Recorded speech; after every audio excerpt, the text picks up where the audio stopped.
Hi, wrestling fans, and welcome to another edition. I'm John Arezzi.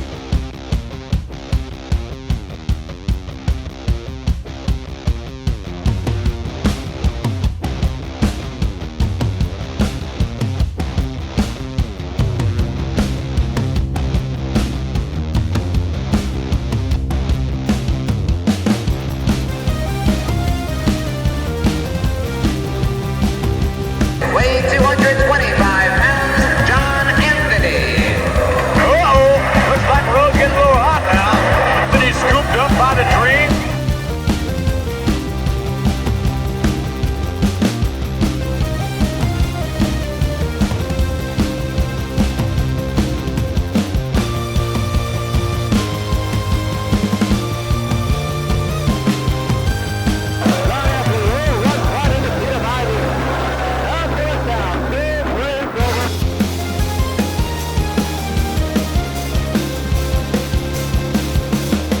How you doing, wrestling fans, and welcome to Pro Wrestling Spotlight Rewind, the only wrestling podcast that brings you back to the early days of Inside Pro Wrestling Talk, covering the history of our groundbreaking radio show, which aired from 1989 to 1995. Each week, this program reviews a different show from that era, giving you a look back at all the breaking news stories with guests that made the news in what was beginning of an era where talking about the inside of the wrestling business became part of the wrestling business. On this episode, we will review show number 2 of the Pro Wrestling Spotlight, which originally aired on 1440 WNYG in Babylon, New York on April the 16th, 1989.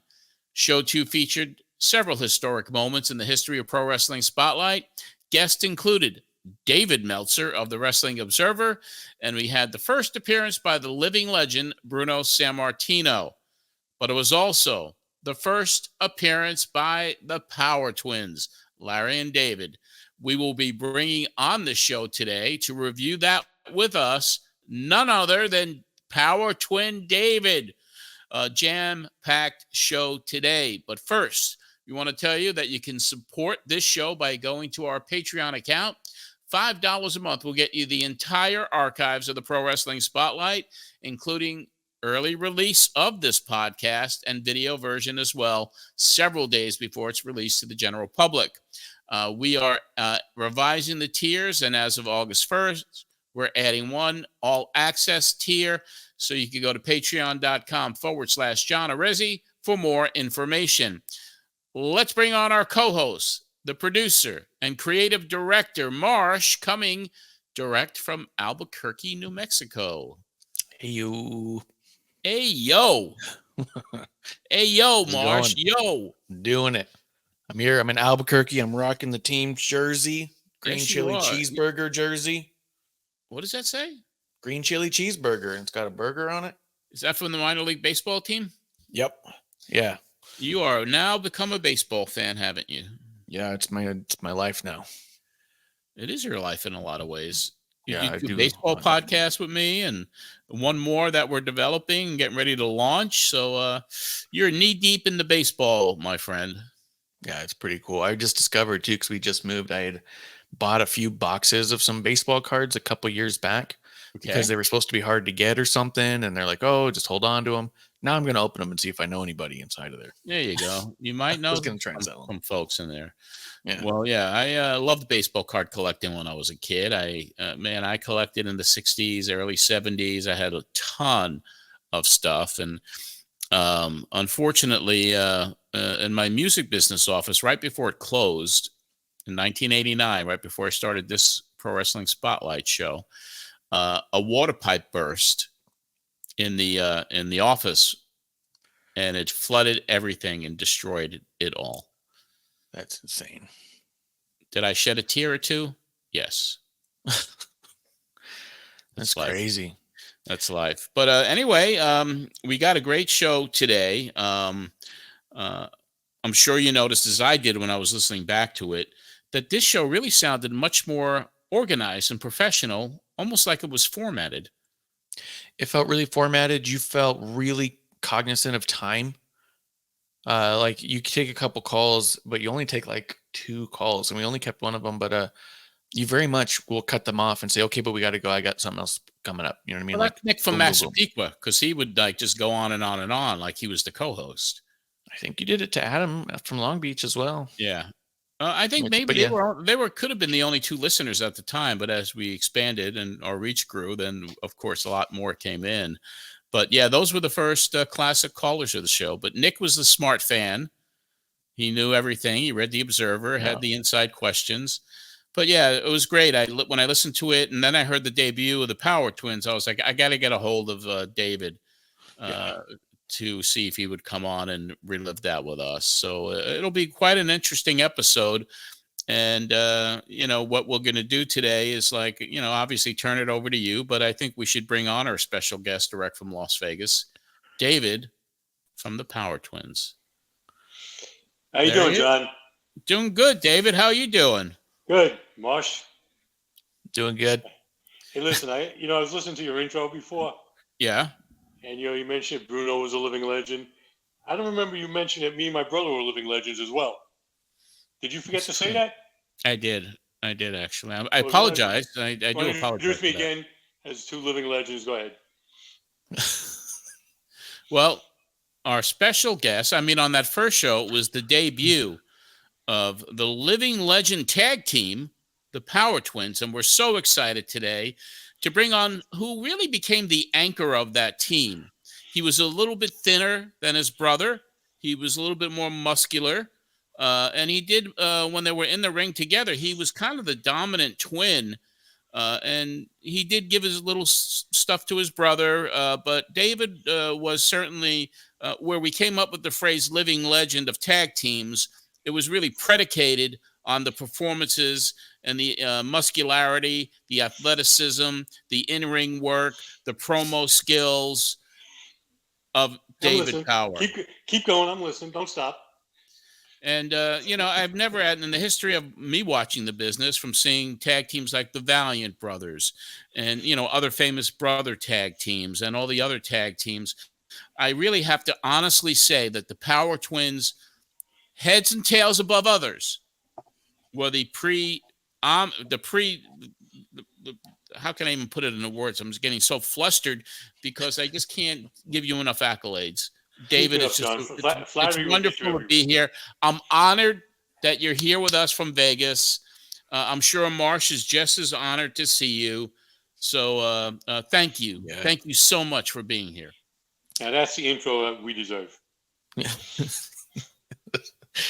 A la carte. It was really cool too. When we wrapped up the last iteration of the show, we talked about the big UHF show UWF show that Herb came on and did, and you kept talking about Herbo Turbo, but we ended up watching it before we did it, and seeing your guys' match on there I was getting a kick out of it. You guys were awesome. Which one? The ones from Las Vegas or going from Florida? Yeah. The Vegas one. Las Vegas? Yeah. Thank you. Great memories with Herb, wasn't it, David? Oh, unbelievable. Herbo Turbo. We'll get to it some point. I still wake up in cold sweats every once in a while in the middle of the night.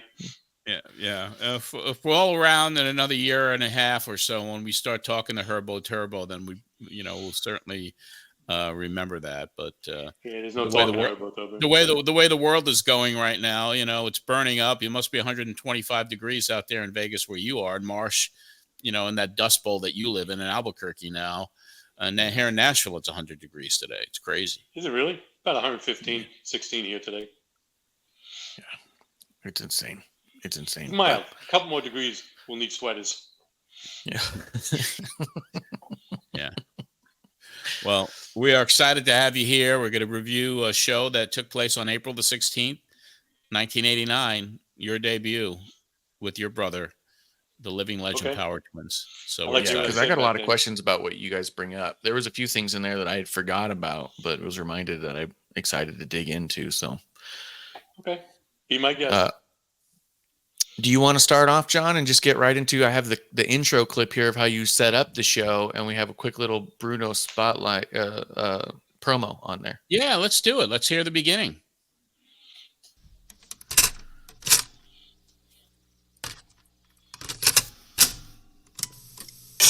wrestling fans. Welcome to the Pro Wrestling Spotlight. We're here at WNYG, 1440 AM in Babylon, New York. And we have a very exciting show lined up for you. First of all, we're going to feature the exclusive interview everyone's been talking about all week with Bruno Sammartino. We're going to play part one of that interview. We also have interviews slated with Michael P.S. Hayes from the NWA. And we have a couple of live guests here in the studio. One of the most exciting tag teams now competing in the world of professional wrestling. I'm talking about the only identical twins of professional wrestling, the Power Twins. They're going to be here live, and you can give them a call at 661-1440. We also have a couple of tickets to give away to the big show going to be held at Amityville High School on April 28th, so keep listening for that. We'll have an opportunity for you to win 2 free tickets to that, and we have much, much more. And we're going to be back with David Meltzer, who is the editor and publisher of Wrestling Observer newsletter, right after we take this commercial break.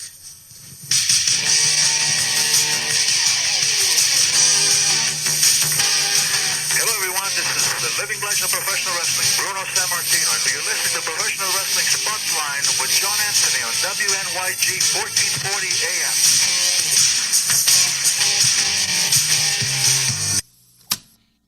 Pro Wrestling Spotline. He couldn't have been more clear about it. Yeah. That was the best part. It wasn't like he mumbled it a little. Spotline. Yes. Doggone it. Yeah, I had to hurt nailed your it. soul a little bit. What was that? You definitely nailed it, John. You nailed it all right. Yeah. I wasn't going to ask him to do it over.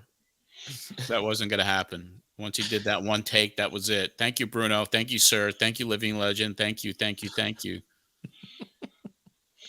So good. Also, another show where you go to break immediately. Immediately. I have no idea why. You had a certain number of ads that you had to play, right? Yeah. So you think you're just trying to get a bunch out of the way as fast as you could, just so you could have open. Maybe. Unless my sister, who was doing the logs, scheduled it for right at the top of the show after 5 minutes. I don't know. I mean, that's a good question. Oh, right. And you know that the voice is Rob Leonard, who was doing those live reads later on. Really? The ones that say, your host, John Arezzi? The guy who read the live reads for Orange and White Taxi, which get to, that's Rob Leonard. That's cool. All right. We had him on last week. Yeah. But yeah, no, I just couldn't get. I couldn't stop laughing when I say Spotline. Now, David, you guys were in studio here. He had talked about you previously. Before you, how did you and John meet? Because obviously, by the first episode, you back in it, you knew the Power Twins. Well, I was stopping at a hamburger joint, and there was this really heavy guy in front of us. And me and my brother looked at him and said, "What's this? Get this guy out of the way. He's going to eat all the hamburgers before we get there." Yeah, they were out. It turns out by the it time was you John Arezzi. It was John Arezzi. Yeah. I think that was when I had all the ketchup on my shirt. Again. A couple spots of, mayonnaise and stuff, and I had a little drool. I think it was All American, the one in Massapequa.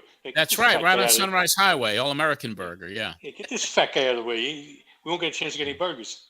Yeah, that was before I started plugging Chicken Tonight on the podcast. Right. On the radio show, rather, which we'll promote on the podcast as weeks go by. Chicken Tonight. Actually, I did kind of forget who he did meet. I guess it was at a match and someone introduced us to you. I think it was Tendler. I think it would have been through Tendler. Could be. Right? Could be. I mean, it's a long time ago. Yeah, but it does seem like contextually, Mark Tendler already calls in episode 1 to put in some promo thing. You're already giving away tickets for Tendler, and you immediately talk about how Tendler is training a bunch of new good talent to include Cactus Jack and Al Schaefer and this new tag team. So how long were you training with Tendler? He didn't train us. No. What happened was someone told us to call him because he's putting some shows together, and he didn't know us. He brought us into his garage, and then Jack was there, Brian Donnie was there, Al was there, and he just wanted to see if we could move around. And his garage was a mess.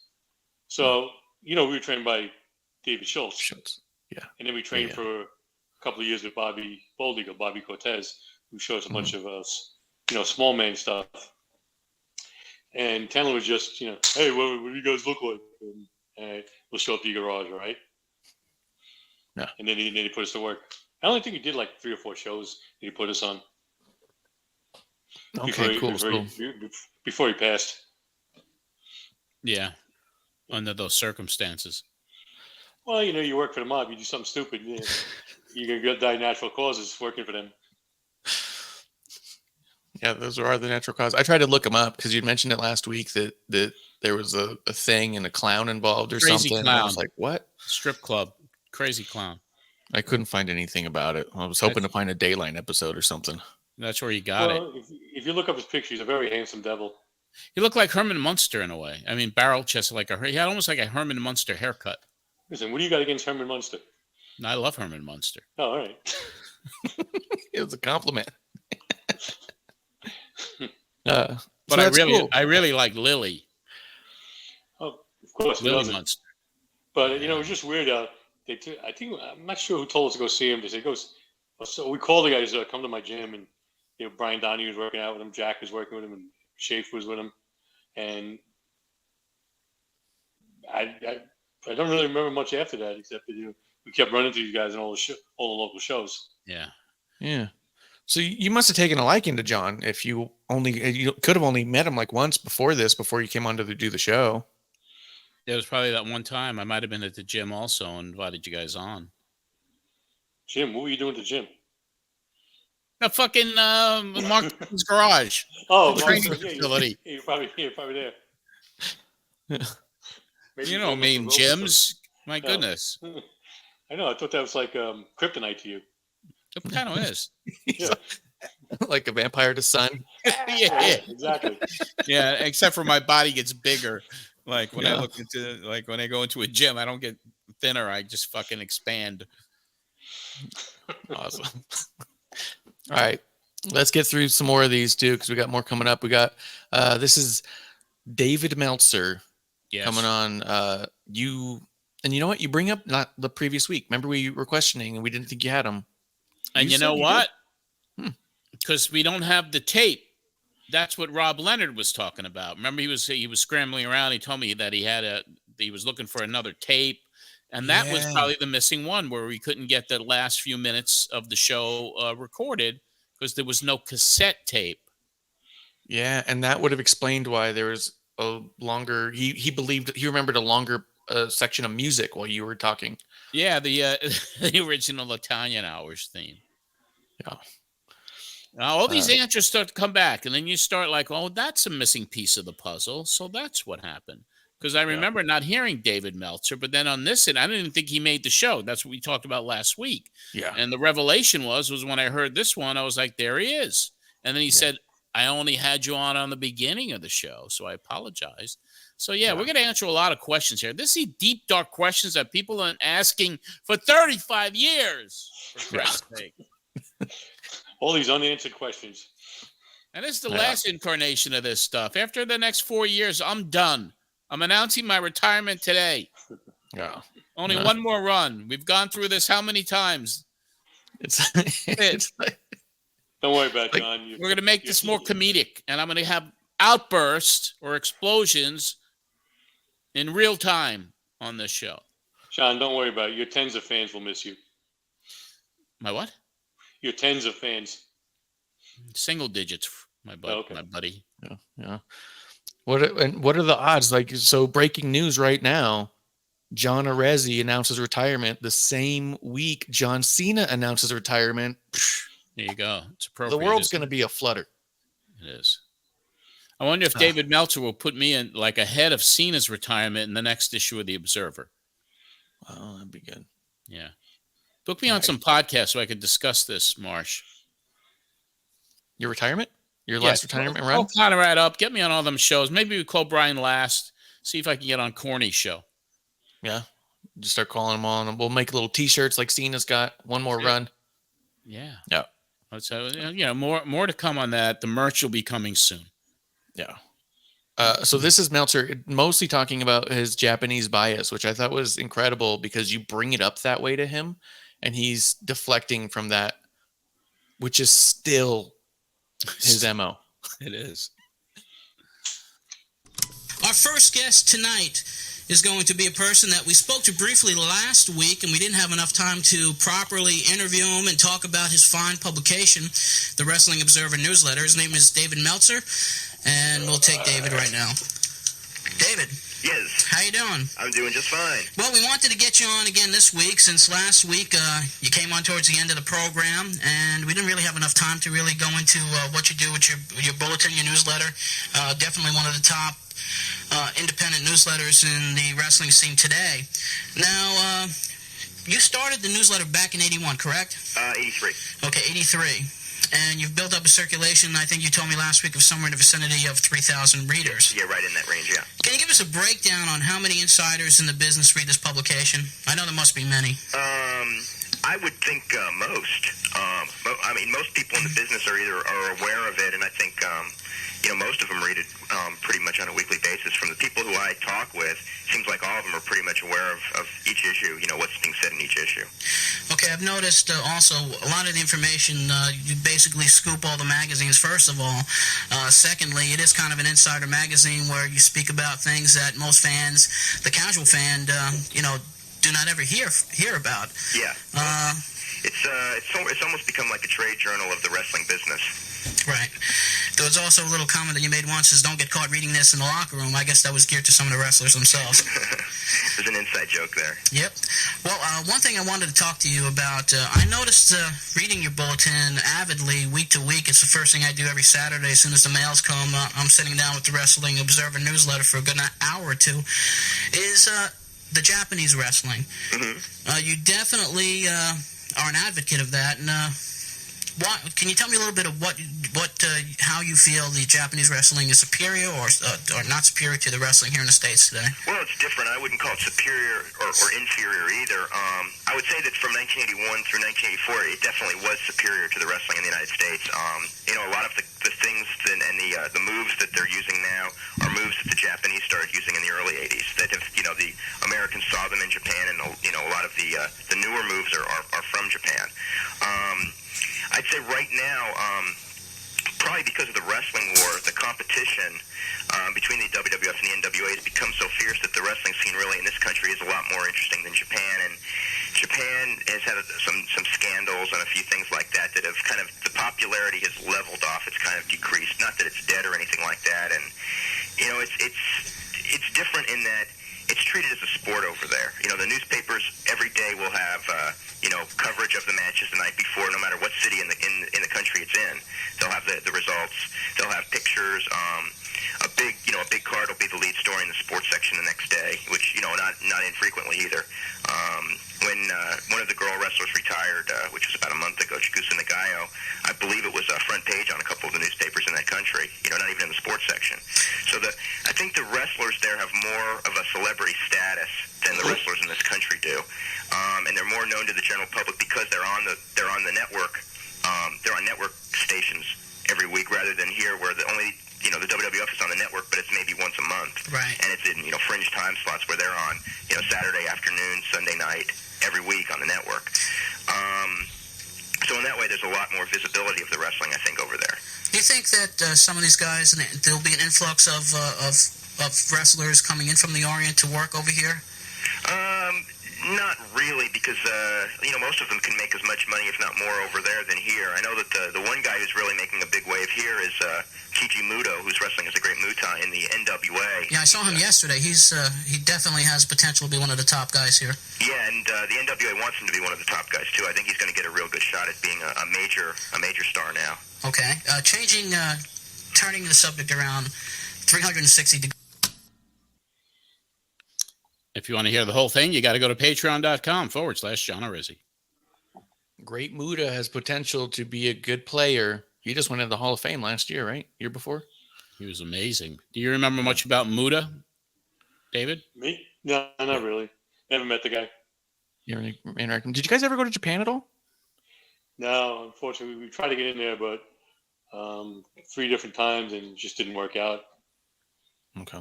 I mean, the furthest you got to Japan was when I took you to the Philippines and Hong Kong. Philippines and Singapore, yeah. Yeah, Singapore. Not a bad time. We had fun. We took some really good pictures there.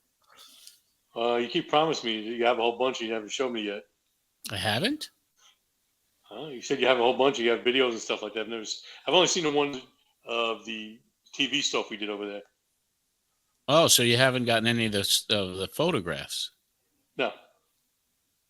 Well, I got your email now. I'll start sending you some links and stuff because I know I have some of John's. I don't know how many I have versus the rest, but we'll start sending you some because that trip was pretty cool. Because that's where John got his nickname, right? Oh, yeah. Okay. Yeah. It was DB. Yeah. That's right. I sent him a thing I saw in an antique store, and he goes, I think I know what you're talking about, but I'm not going to acknowledge it. And I was like, fair enough. And the biggest mistake he made over there was telling me and my brother. He told you? I thought it happened in front of you. No, he told us. No. That was like, you my big pork barbecue. Yeah. Right. See, I thought she said that in front of them. And I was like, that was but the idea that he was like, that he told you? I don't know. I don't feel as bad for John anymore. Yeah. Why do you feel bad for him in the first place? I thought he was a victim of circumstance. Exactly. Listen, we were over in a foreign country with Big Fat Elvis, and we came to Big Pork Barbecue. Big Fat Elvis. Yeah. Oh, because the glasses, probably. Hey, David, what were your opinions on Dave Meltzer? I think I met the guy once, didn't really care for him, didn't really do anything for us, so we didn't do anything for him, and didn't, nothing clicked with the guy. And you didn't read the Observer, did you? No, I never read any of those papers.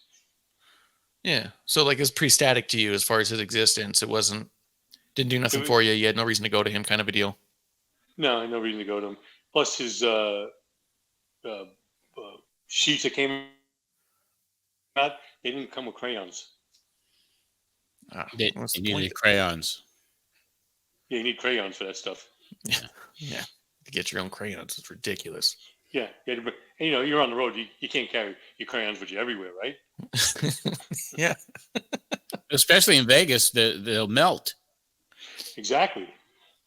You know what some idiot did out here 2 days ago? She put on YouTube. She made s'mores in her car while she was driving. She put marshmallows on the antenna and put the graham cracker with the chocolate inside the dashboard.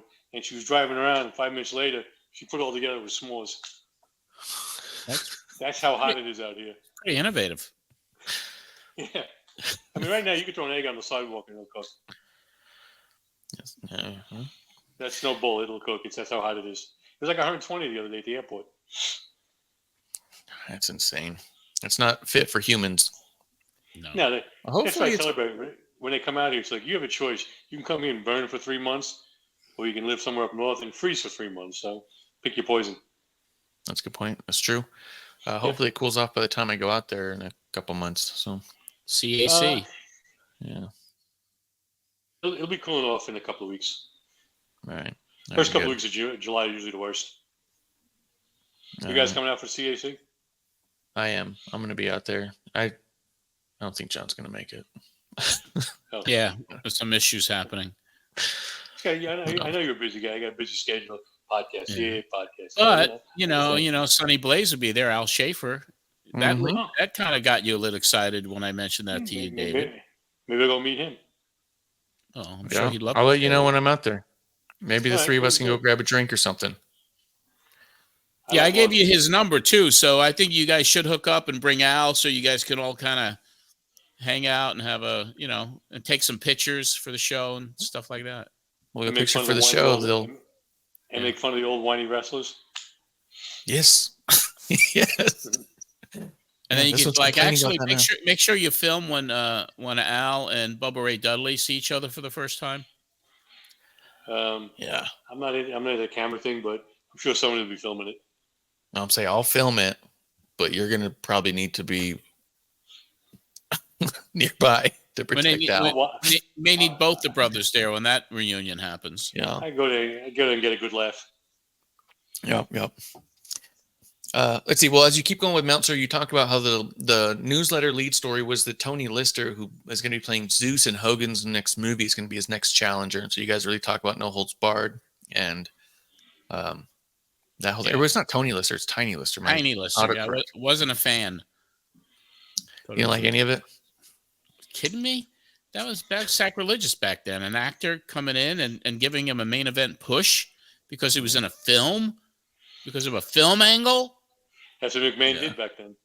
Here's your football player, here's your basketball player, here's your actor. He didn't care. It's all about the entertainment. Yeah. Well, he's being entertained right now, isn't he? It wasn't really about, wrestling as, as a pure form of entertainment. He was trying to include everybody else in it. Yeah. Yeah, I felt like that was the first real big giveaway.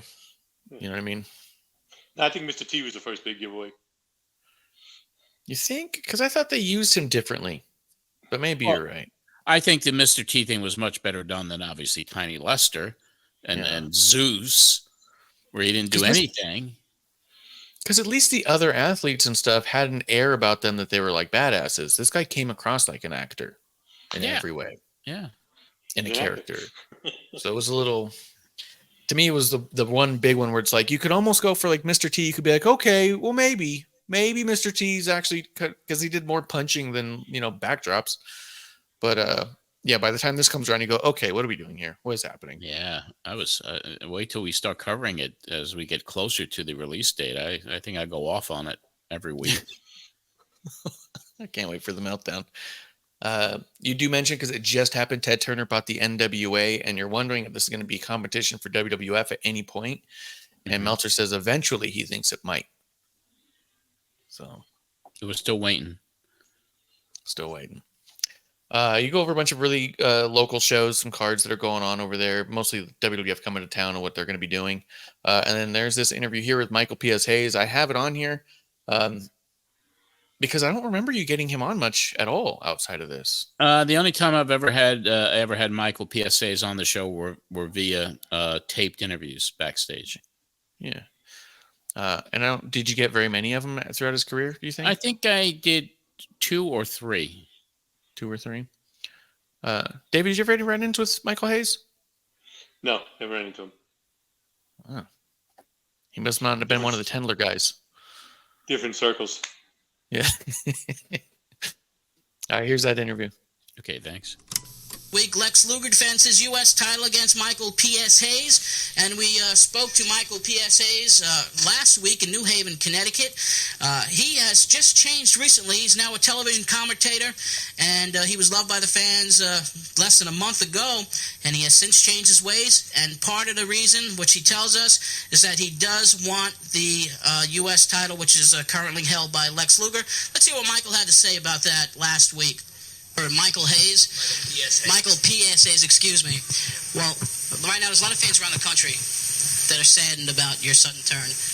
What's behind it? Well, they'll just have to get glad in the same pants they got mad in. What's behind it is basic, is a situation of money, and that's something that I need a lot of. It's the kind of lifestyle I have. I mean, I'm not a Ric Flair, but I do spend a lot of money in a lot of different ways.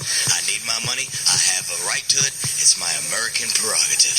There have been some rumors to the effect that what could be behind this whole thing is Hiro Matsuda and the possibility of getting the Freebirds back together. Well, as far as the Freebirds getting back together, let me squelch that right now. They say never, which is a very old cliche, has a lot of meaning to it, but there are no plans whatsoever. The first part of your question is true. That's where the money comes in from the Yamasaki Corporation.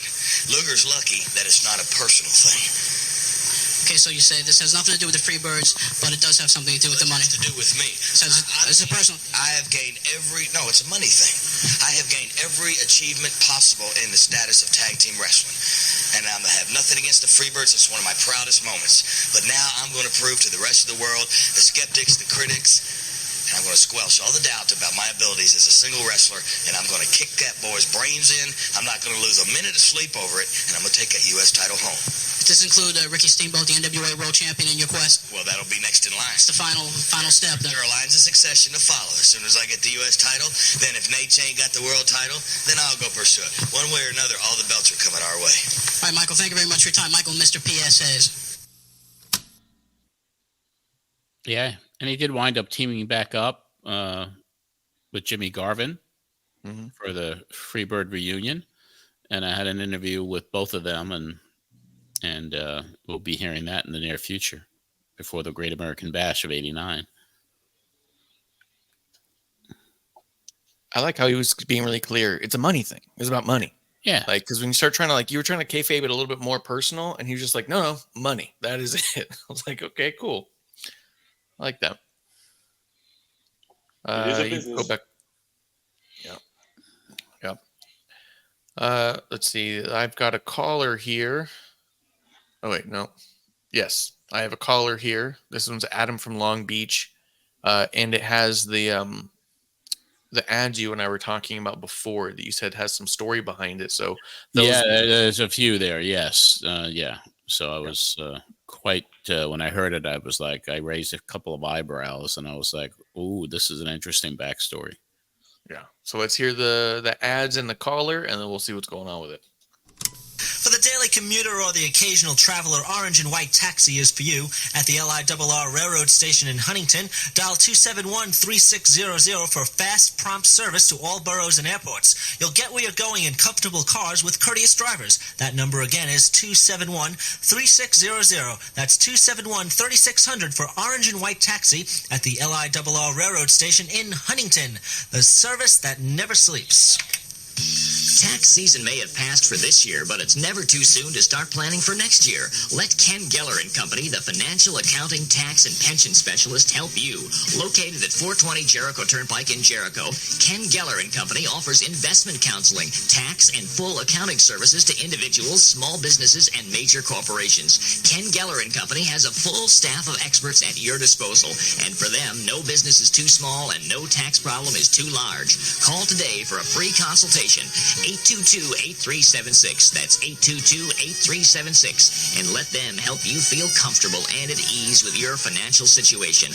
Office hours are Monday to Friday, 9 a.m. to 5 p.m. So don't struggle by yourself. Come into 420 Jericho Turnpike in Jericho or call 822-8376. 822-8376. And get help from the best. Ken Geller & Company.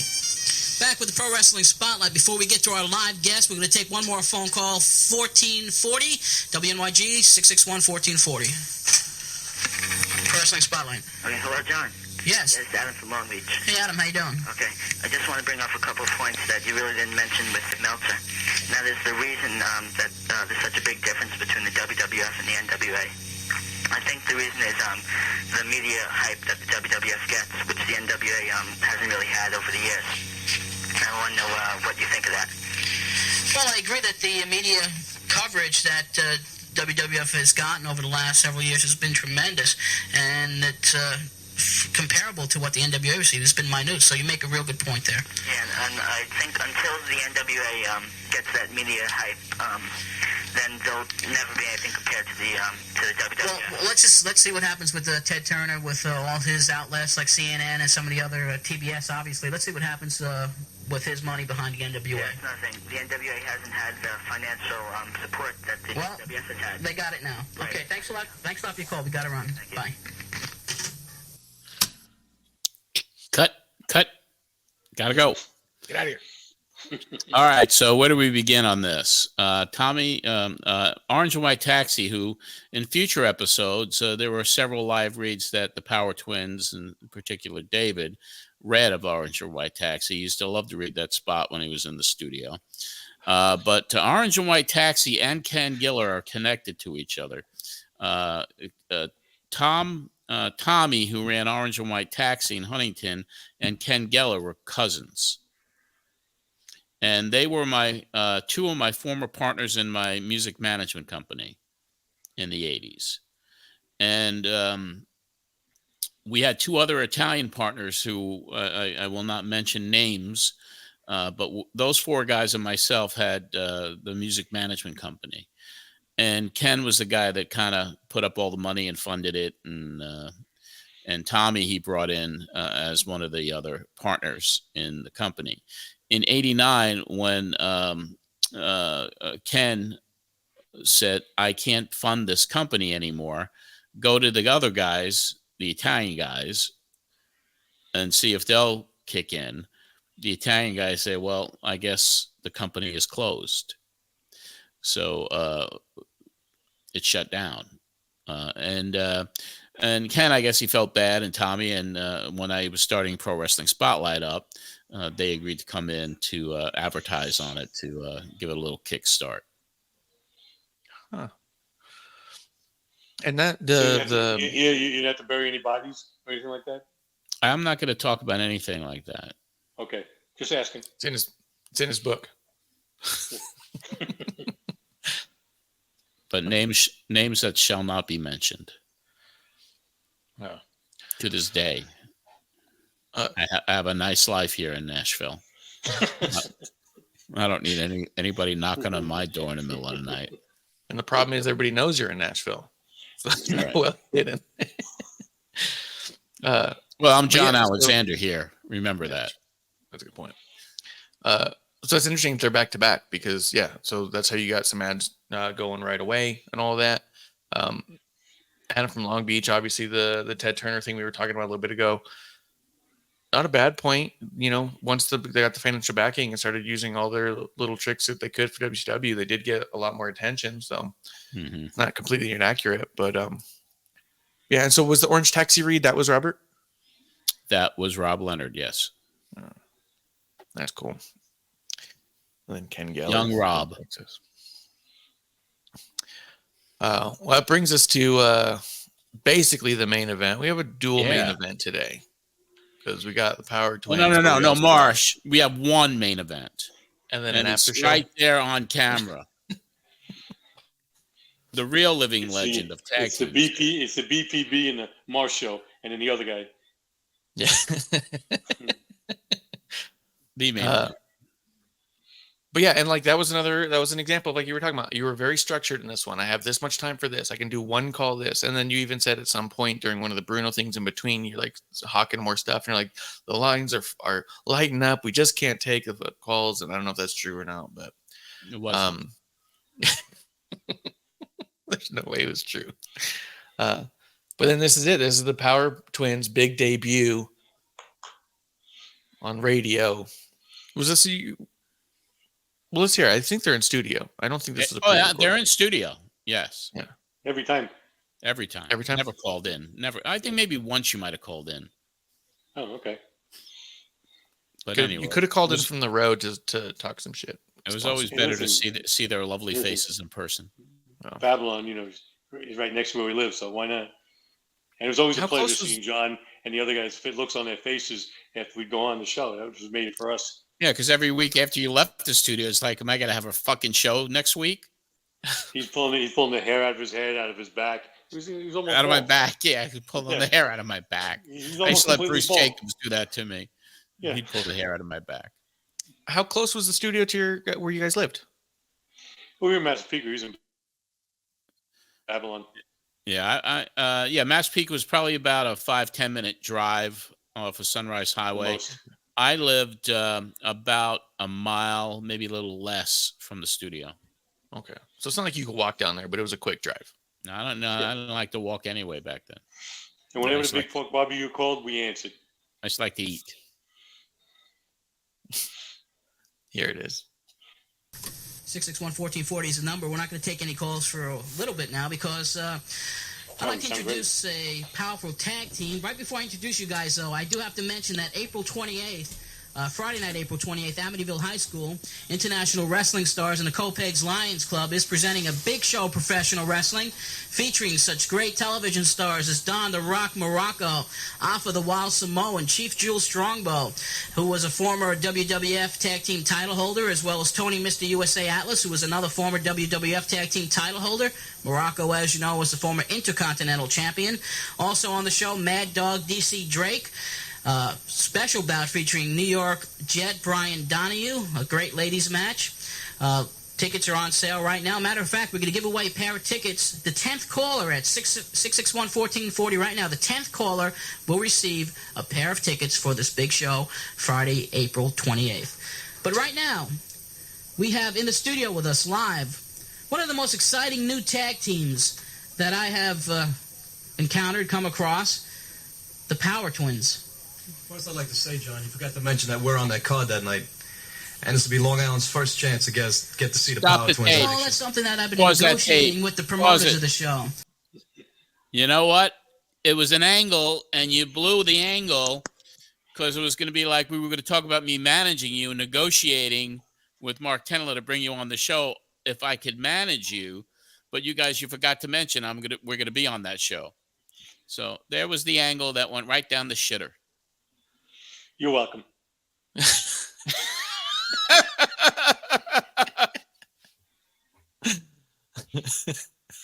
But I try to salvage it. I try to salvage it as we continue. But when I heard that, I was like, shit. Yeah.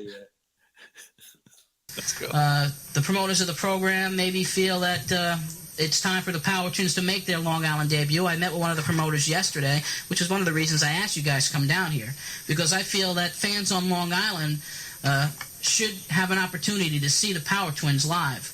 And I'm negotiating right now for you, which maybe is a little bit out of line, but one of the reasons I also brought you down here is the fact that, I don't know if you know my background or not, but I am a strong, keen judge of talent. I had some scouts up in Canada, some reporters, some friends, some fans, just sending some videotapes of you guys. I've watched your videotapes, and I see greatness there. I also have been reading about you in some of the major publications in the wrestling world. I've read about you in Gold Belt Wrestling, the Wrestling World, Wrestling Eye. There's a article in this month's edition of the Wrestling Eye about you, the Power Twins. And that's why I brought you in here, because I want to manage you. Well, John, I'd like to say it's nice to meet a man of your intelligence and your knowledge, and I think it's a great chance for us to get on Long Island and have someone as you manage us or bring us in here, whatever you want to do with us. And we're just glad that that man of your knowledge is getting in touch with us. You know, by seeing our tapes that we sent from Canada, we've been halfway around the world. We've learned from some of the best wrestlers. We've wrestled some of the best wrestlers in the world today. And I know that people of Long Island would love to see us get in the ring and show what we can do. Well, that's one of the reasons I brought you here, because I did see the matches. And one thing I want to do, next week on this program, we're going to bring Mark Tender on, who is the promoter of this show coming up.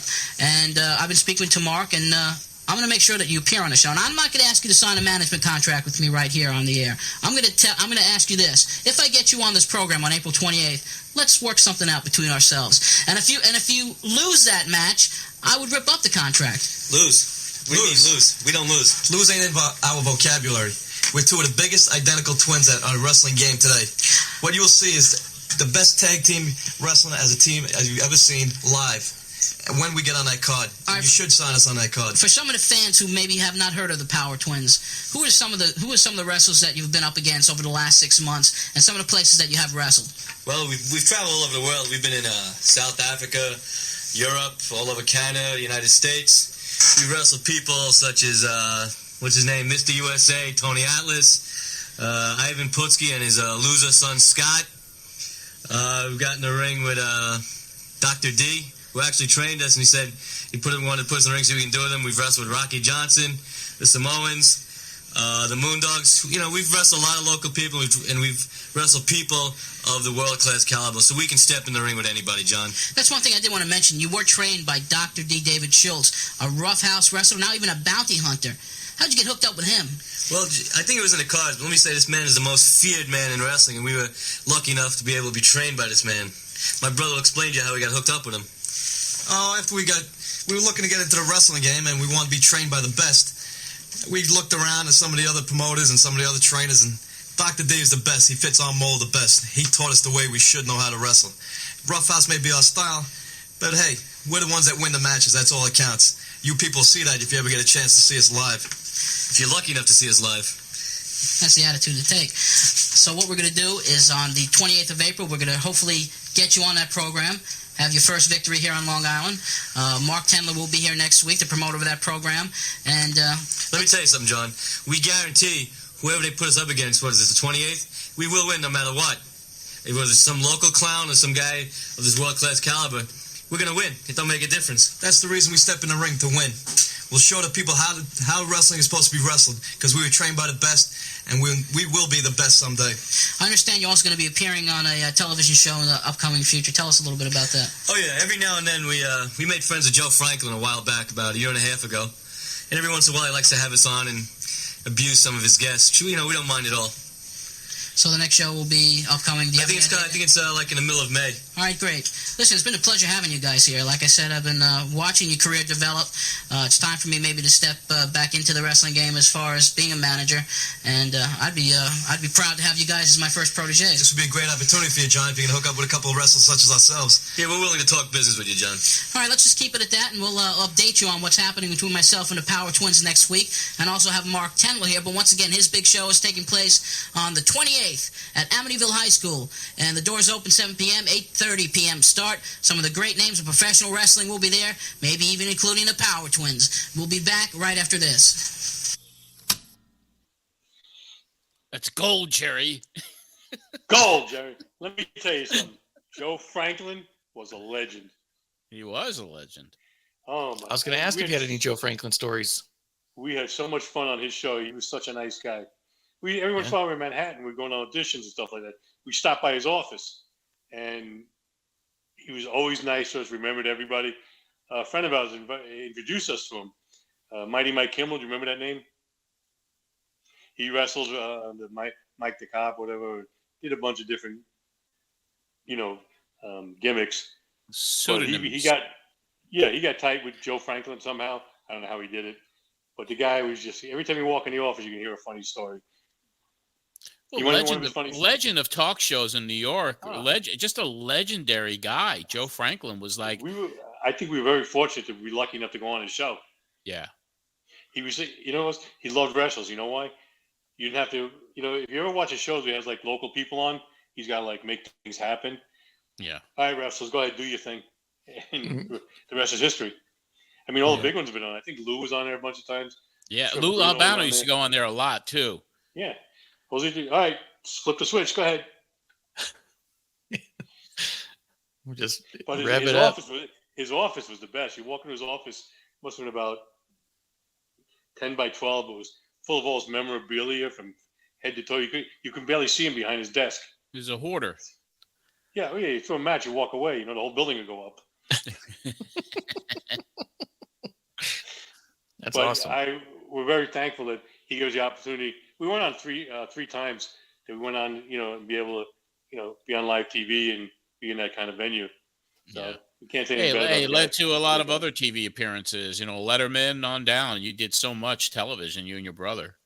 Well, we just got lucky. We went on a bunch of auditions and happened to get lucky sometimes. Sometimes you do, sometimes you don't. Yeah.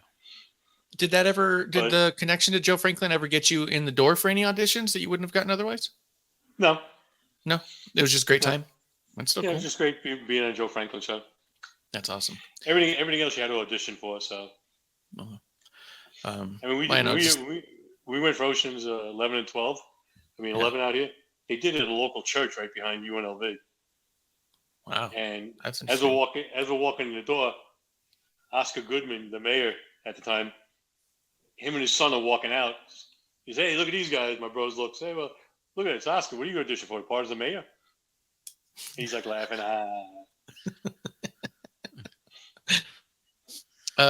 How much of everything you guys said there was true? Like, had you actually been to Canada and South Africa and Europe? Yeah, we've been to South Africa. I don't know if you remember a name. The guy from Boston. What was his name? The karate guy. What was his name?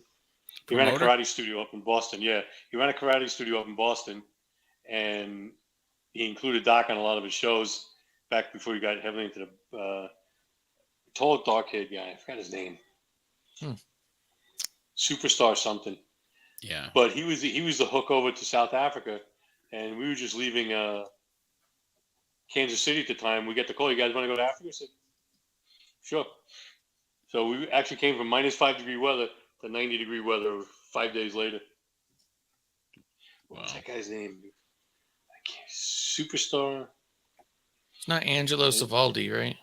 No. He was a local. He owned a local karate studio in Natick, Mass.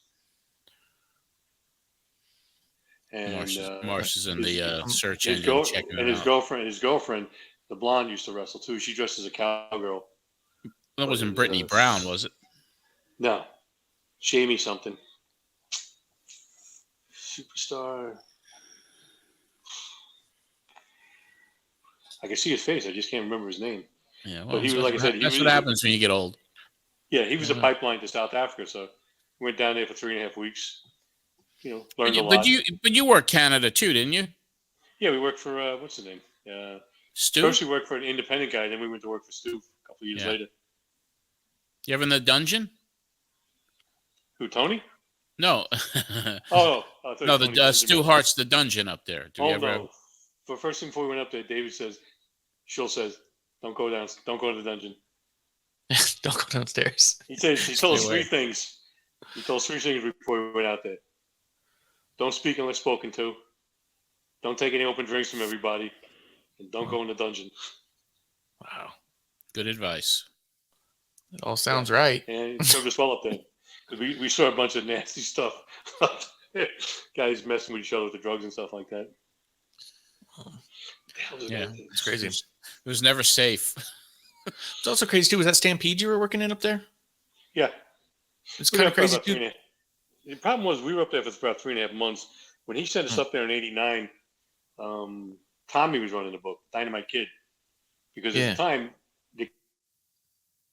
the book kept changing hands between all the sons. And I guess it was just a big mess going on. So the Bulldogs just got let go from WWE, I think, because of the thing they had with the Rougeaus at the time. Yeah. They had a big problem with Rougeaus. So they sent him, just gave him like a vacation for a while. So he went back to Stampede, and I guess Stu handed Tommy the book. And David Schultz was tight with Tommy. They used to work together before the British Bulldogs. So he said, take these guys, give them an education. We were in the business about 2.5 years at the time. So we wanted to go somewhere we could stay for a while, learn as much as we could, and then, branch out. Huh. And it was quite an experience in 3.5 months. Yeah, I'm sure it was. Yeah. Yeah. If you're working for a guy like Stu, legend, legendary guy like that. Who was a better promoter? Who was a better promoter, Tommy D or Mark Tendler? You want the honest truth? Yeah. Tommy D. Wow. I've only heard good things about Tommy D. Well, there's some bad things about him too. He always, at least, when you're going to go there, you're going to work. He hired you. You're going to work. You're going to get paid. That's not bad. It's not a bad start. Yeah. Actually, who was better than Stu? Stu Hart, was he better than Herb Abrams? Well, Stu Hart was, he had his organization run for 50 years. He just handed it over to the Sons to run, and the Sons were screwing it up. Herbo Turbo just dropped the ball on everything. Yeah. I mean, if he would have kept his head together, he stopped doing all the drugs and made the show revolve around him instead of being the ringmaster of the show like he should have been, he probably would have had a great run for 10, 15 years. He had great talent. He had a good TV slot. He always had the right names. He had these legendary guys work for him. He didn't listen to them. He was just out of his fucking mind. That's what the problem was. He's like, here's guys like Tolis, Bruno, Lou Albano, some of the older guys who were still working, and like John Tolis is like, we want to help you. We want to see you succeed. Bob Orton, Morocco. Bob was still working. Yeah, old guys like that. But but he had this nucleus of all these legends around him. And he went on his own path and screwed everything up. It was like, had to be the Herbo Turbo show instead of the UWF, and Herbo Turbo's your ringmaster. He took the wrong fork in the road. Yeah. Whatever demons he had, someone sent me his book. Whatever demons he had, he should have. Like, something? I got all these problems. Let me hand it over to somebody who's going to run my business. Yeah. He didn't do it. Nope. Yep. And he screwed up. Not that he screwed up. He messed up some careers that probably would have went a little further if he would have had that longer run. Because what did he last? 3 years altogether? About 3, yeah. But when he went on, was he on Sports Center? Were you shooting out of New York? That was like the height. That was he didn't get any higher than that. He was, the place was packed. He's getting high ratings on Sports Channel, and they were, we want more, and he didn't produce. I wonder if going back to Canada, I wonder if the drug issue out there is part of the reasons why Brett has stayed clean for his whole career, the way he talks about, and why he's got such a bone about it. We ran into him up there when he was, I guess, on break, and nothing but a gentleman. The whole family was really nice. We met Owen when we were trying out for WWE, and he was a very nice guy, and I feel sorry that he died so young. you can't say anything bad. The family is what it is. They were very nice to the wrestlers. They did the right thing. They knew it was their territory, but they didn't treat everybody with disrespect. They just, they treated everybody well. Yeah. Whether you worked out or you didn't work out, you didn't feel like you didn't belong there. Mm. I feel like Natty carries that on too. Natty's always been really good. Natalia Neidhart. Which one? Anvil's daughter? No, I never met her. That's what I'm saying. But I've met her and talked to her a few times, and she's been completely gracious. And all I see is her being gracious. Yeah. Very respectful. I mean, on the other spectrum, we had Bob Geigel in Kansas City. We worked for him for a few months, where he was so in debt, he was scamming to the wrestlers. He was talking out of the side of his mouth of everything. Yeah. So you really couldn't trust what he's going to tell you. But here's your check. Remember we were leaving when he sent us home the territory before we went to Africa. He's like, all right, here's your check. Come cash you get to New York. And at that time, it was me and my brother and Kenny Timms were traveling around together. Remember Kenny Timms? No, one of the fabulous blondes. One of the fabulous blondes from Georgia. Oh, okay. And he's one of the guys into Mexico. And he basically said, we got to cash these things as soon as possible. And all of his checks were bouncing all over town. And we didn't know that until we cashed the first one. And it came back to me because you got to pay extra. He said, what did I tell you guys about cash no checks? You didn't tell us anything, Bob. So when we were leaving the territory, we went to the nearest place we were wrestling that night, and who didn't know us. And we walked in and said, can you cash these checks for us? And I'll tell you what, we'll give you a free autograph picture. So we signed it, and his girl behind the counter said, really, you guys are wrestlers? Yeah, I'll sign you. I'll cash your checks. So you go back to New York. Here's a phone call from Bob. He's yelling at us. Well, you got your money, though.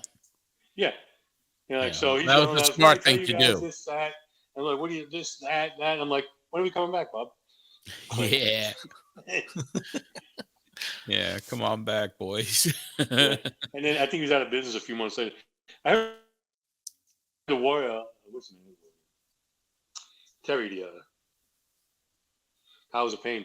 I heard he had a big problem with Geigel too, not getting paid. Who? I think he scared the Terry from Powers of Pain. Oh, okay. Well, yeah. Terry. I heard he scared the crap out of Geigel, and he had to pay him.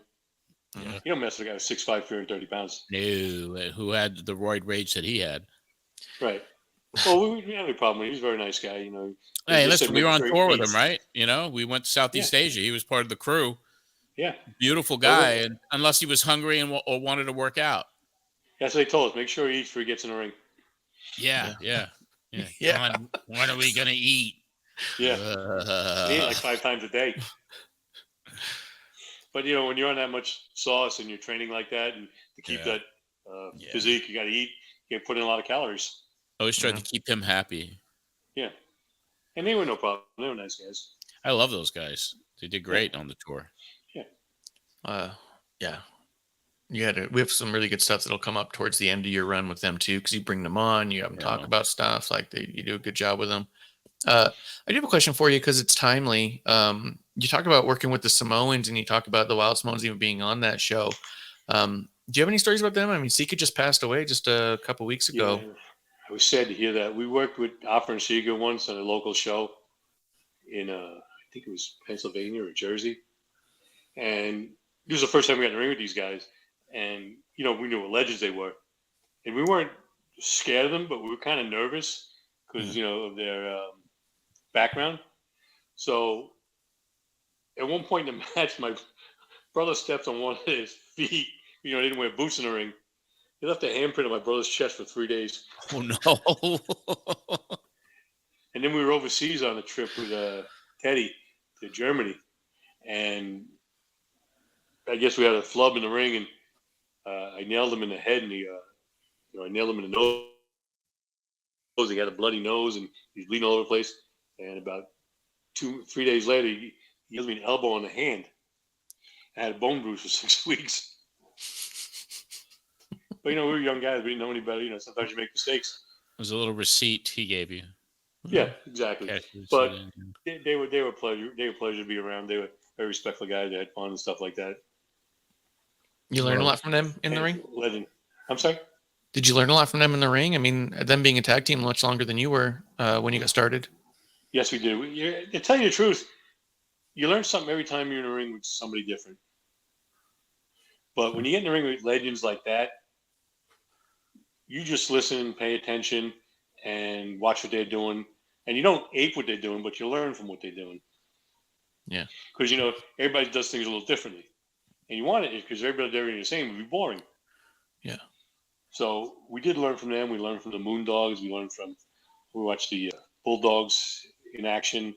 Every time we got in the ring with something different, we'd learn. And that was the best thing. That's cool. Yeah. I always imagine that part of the learning is a lot of the why and not exactly the what. You know what I mean? I don't need to do it like this, but this is why they're doing that thing. Correct.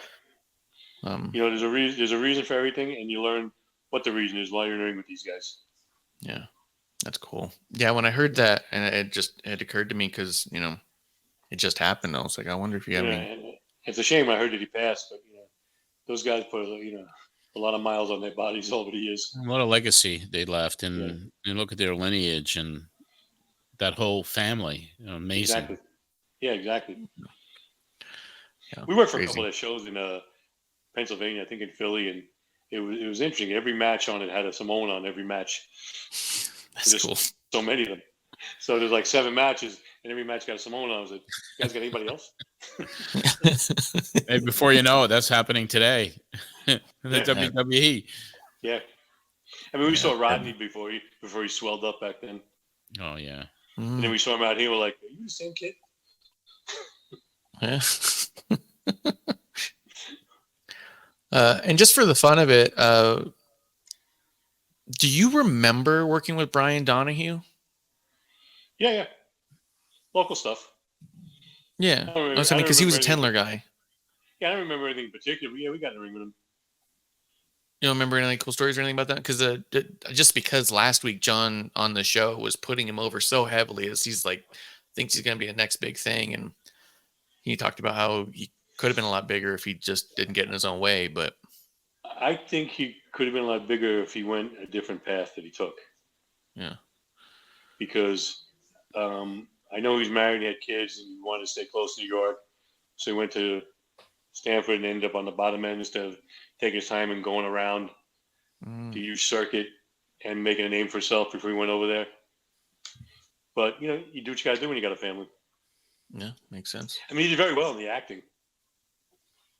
Yeah, he's done a bunch since then. I looked him up, too, and I realized he's still around doing stuff. I was like, we try and get him on at some point, I think. I'm going to see if I can't find that boy. Yeah. But I haven't spoken to him since we left New York, but we worked a couple of commercials with him. And he did a spot on Letterman, I think, for a couple of years. And where he played this guy who just beat up the announcer. Out of nowhere. I just caught the other day, I guess somebody posted up, and out of nowhere, he just come out and just beat up the announcer. Okay. They did it a bunch of times. Letterman is. It's funny to keep running it. Yeah. Like and the other O'Brien. one. Oh, go ahead. Go ahead. That's like Conan O'Brien. When I was working with Conan O'Brien, they'd find one sketch, and if it worked, they just keep running it and running it and running until it died. Just keep going. Yeah. Yeah. We got a lot of shows to do. Keep it going. Exactly. And the other one I had a question about was just because it made me laugh that it was even happening. And he was also Mark Tender guy, was Rowdy Bobby Piper. Do you remember this kid? He was trying to pretend to be Chris Piper's nephew. I remember him, but I don't remember much about him.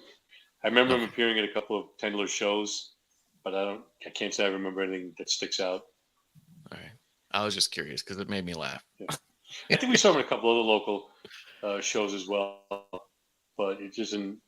When you copy someone else's gimmick, it's really hard to get ahead. Yeah. Unless you're sanctioned by that guy to use that gimmick.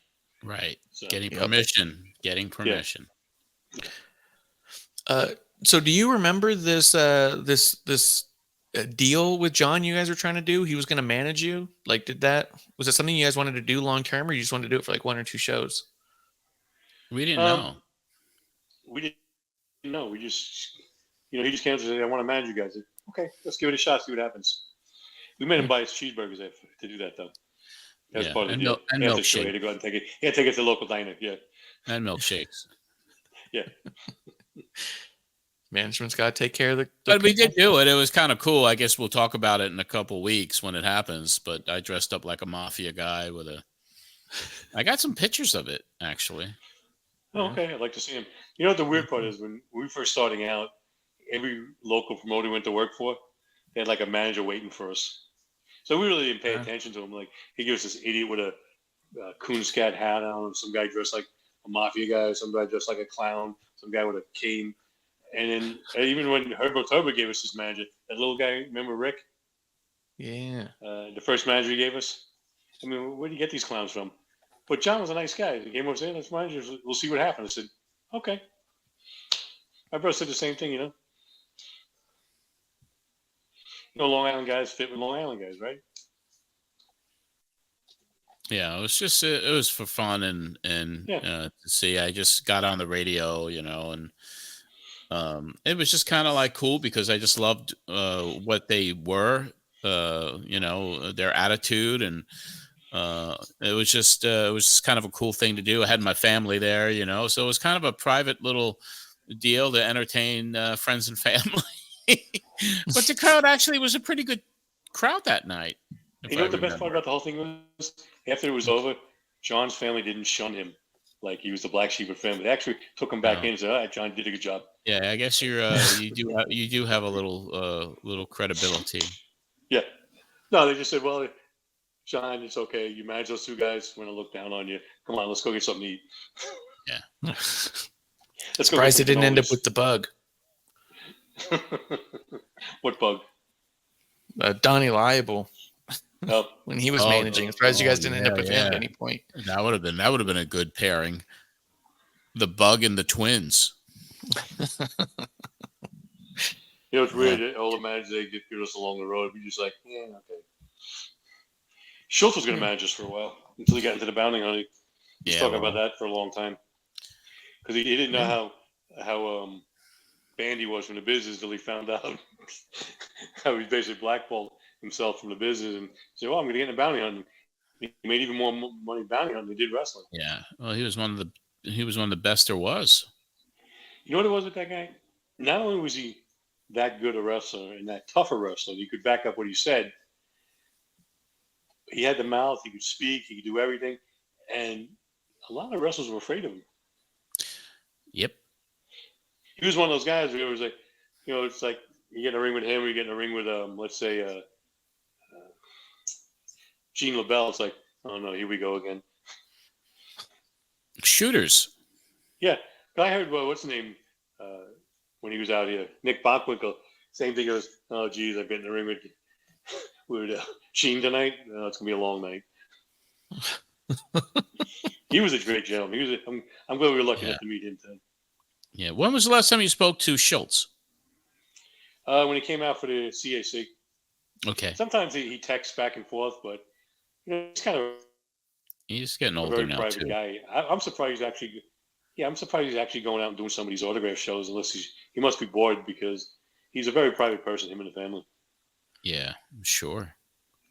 I'm willing to bet, not that he needs it. Obviously, he was really successful, but I'm willing to bet that some of those ones to get him out there are willing to pony up quite a bit just because of the recognition he has nowadays versus before. Like he's legendary for being blackballed, where before it was he couldn't get a job. Now people just want to meet him because he's the guy who couldn't get a job anymore for what he did. It was well, he is legit, and I'm sure they're paying him. He's not doing it for free. Oh yeah, and he got a raw deal with that 2020 thing anyway. I mean, he really did get a raw deal. He was told to do that. Well, not only that, but it's like out of the dozens of wrestlers had tonight, why'd they pick him? Yeah, exactly. You see, anyone else? 3 or 4 guys behind him down the hallway said, "Why'd they pick him?" Yeah, that was I felt he was told to do it, and it was he messed up Stossel for sure. But it was also an open hand slap. It's not like he decked him. It's not like he power slammed him. It's not like how Hogan put Belzer to sleep and knocked him out and had his head bleeding. Yeah. You know what I mean? Like all he did was open hand slap him. Yeah. The thing is, it was so sensational. Network TV. Yeah, a lot of attention. Was a big expose at the time. Did John Stossel deserve it? Yes, he did. Yes. You don't walk up to a guy and call him a fake. Yeah, I think this is fake. You think it's fake? You blah, blah, blah, bam. Exactly. You think that's fake? That's an open hand. Get up again, boom, the other side. You don't do that, guy. This is how he makes his living. You're a fake. You're going to a politician. You're fake. Okay. Well, they are, but but I'm saying you can't go up to a guy who's in the entertainment business and call him fake. No. Especially a guy like that. Right. Yeah. There's consequences if you do it to David Schultz. Yeah. I've seen him. When we were training, we just saw him beat up guys just for doing stupid stuff. I'll tell you the one story. I think we just got back from. Maybe we just got back from Africa. We went up there to do some training, and we get there, and there's some guy there with his wife. This guy's got bandages on his head, and we're looking at him. And Doc shows up a few minutes later. He walks up to Doc, gives him a check, and runs out. So one of the guys we were training with at the time, Brian Fish, who unfortunately passed away a couple of years ago, he was going as Bubba Schultz. Remember him? Out of the Deep South, out of Carolina. All right, what happened? Well, this guy came to train last week, and he kept laying on the mat, and he wouldn't get up. Okay. So Schultz got in the ring and made him keep getting up. And he beat this guy so bad that his wife had to take him to the hospital and take him home. And Michelle says, "Come back next week and bring me the rest of my money." Wow. And he did. He had this one other monster show up. This guy, I guess he was a power lifter. I don't know what he was. He was a beast. He had about 6'5", about 330, but the guy was jacked. I mean, he was massive. He was scary looking. And he had his girlfriend with him, or his wife. I don't know what she was. So he came up to see training. He says, "All right, just sit down and watch these guys if you want to do it. Because just because you're big don't mean you can get in the ring." We've seen it happen many times. So we do our training. We're running around with him and a couple other guys. And you know, his trainer was up there too was Steve Blackman. Yeah. So he was training because he was from that area, and some other guys we were training with. And we're done.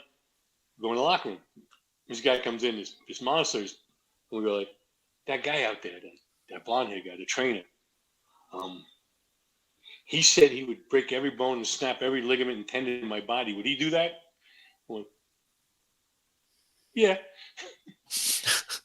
Never saw the guy again. Great stories, man. Yeah. And, we just knew what it was. He made us beat ourselves up for the first 3 months before we had a match. Yeah. I mean, he'd tie us up and show us if we did anything stupid, he'd show us, we showed up, we were just two big powerlifters, weightlifters. Larry was a football player, trying out for the NFL and stuff. And we just thought this be a piece of cake. He goes, "Oh, is that right?" Mm-hmm. Get in the ring. And he taught us our lessons for 3.5 months. Yeah. Hey, man. So just remember, we drove an hour and a half every day to get beat up. Well, 2-3 times a week. The memories. Yeah. So even though we didn't know much about the business we got in, we didn't know this guy was black belt. We didn't know much about him. Yeah. But I got to say, we were fortunate to train this guy because we did learn a lot from him. And he did help us get started. Yeah. Richard Byrne, that was the guy's name. Superstar Richard Byrne from Native Mass. Remember that name? I don't. Okay. Yeah, he owned a karate school up there. And he used to book a lot of the shows in that area. And Doc used to take us with him because, you want me? Yeah, we got to bring these guys. You got to put these guys on the show too. I think I even see a little video on here too. It's called The 3 Count, The Legend of Superstar Richard Byrne. Yeah. That's him. Nice guy in the world. Very good, very big karate school up there. Decent, good wrestler. Can't say anything bad about the guy. It was a karate gimmick. Yeah, that's cool. Yeah. And then we started working for Jerry Lewis and the other idiots for a while. Well, awesome. Well, we got 2 clips of Bruno.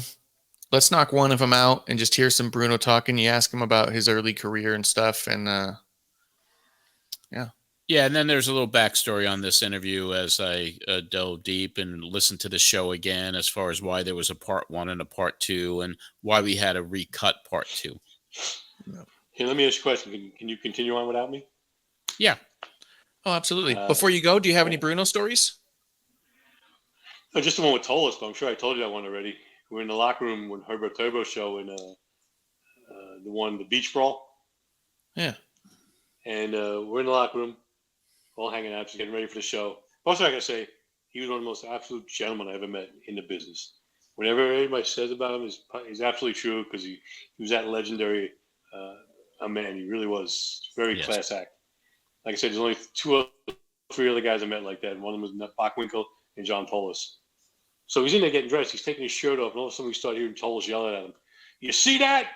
You see that? You see why he never got pinned? He's a hunchback. So Bruno's putting his shirt on and he goes, what can I say to a man like that? That's great. Yeah, it was shit. The whole room was cracking up for about 10 minutes. That's freaking great. David, we really appreciate you coming on, man. Thank you so much. My pleasure. Hopefully we'll see you next month at CAC. Yeah, absolutely. Yeah. That was great, David from the Power Twins. I would have to say that was the best interview that we have had done with him. Yeah, it was great. Cool. Stories about everyone, and I feel almost bad. Like I almost feel like that we've neglected to ask the right questions previous. You know what I mean? Like previously we did because we were trying to get good connections, and there was having both of them in the same room was problematic. But this time this was really cool, and I'd love to get them both on again, both together. But I think this was a really good start, especially because it was their first appearance on the show back then. Yeah, no, really cool. I think the fans are going to like it. I liked it. I can't imagine someone doesn't like. And then it was just kind of neat, and I don't know why. It struck me as we're listening to the clip. Even this is like the 4th time I've heard the clip because as I prep everything over and over again, I started listing all the names of all the places and people he was talking about, and I was like, I wonder if he's got stories about all these people. He's saying it. It's either he's lying or he's met these people.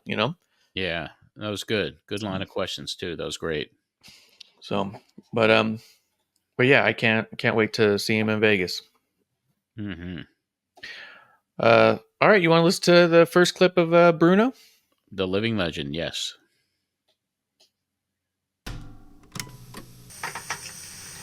Back with the Pro Wrestling's. We're back with feedback. That was part of the show back then, was this shit. Went straight to the tape. Yeah. You couldn't figure it out. Listen, brothers and sisters, just cut the commercial. We're back with the Pro Wrestling Spotlight. Right now, it is indeed an honor and a pleasure to have the only true living legend of wrestling on the air with us. And, of course, everybody knows that's Bruno Sammartino, 2-time WWF World Heavyweight Wrestling Champion. First of all, Bruno, thank you very much for appearing on the program. Well, thank you, John. Nice to be here. Okay, what we're going to discuss, I'd like to discuss a little bit about your career with you and the different phases you've been involved with wrestling. For how many years has it been? Well, since 1959, so just about 30 years. About a 30-year period of time. How did you get involved with wrestling? Well, ever since I was a little boy in the old country in Italy, I always had a great fascination for wrestling, and I started very young, and then when I came over to this country, I immediately resumed training for it, even though I didn't go to college, but I used to go to University of Pittsburgh because they had a tremendous wrestling team to work out with that team, and I did that for a long time. And at the same time, I also took up weightlifting for the reason of gaining in size and strength, but as I got pretty good at it, I started competing. So I was doing both, really, and I did that for a number of years, but wrestling was always my number one love. And how did you get involved in the professional circuit, and where did you have your first match? Well, I had been wrestling, amateur-wise, for a long, long time. And what had happened was, of all places, I was competing in Oklahoma in the North American Weightlifting Championships.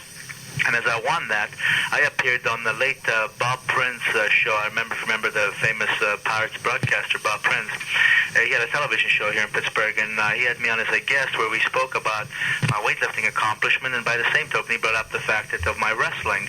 And just at that time, a man by the name of Rudy Miller, who was a wrestling promoter, he happened to be watching this show.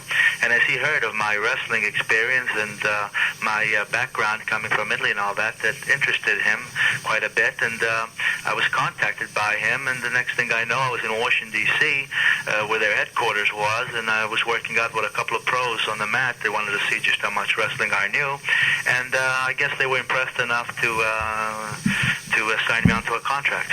What year was that? That was in 1959. Okay, and then you really shot up the ranks very quickly. I believe, correct me if I'm wrong, that the really first notoriety you got was when you were the only man up to that point, I think maybe the only man ever, to body slam Haystacks Calhoun.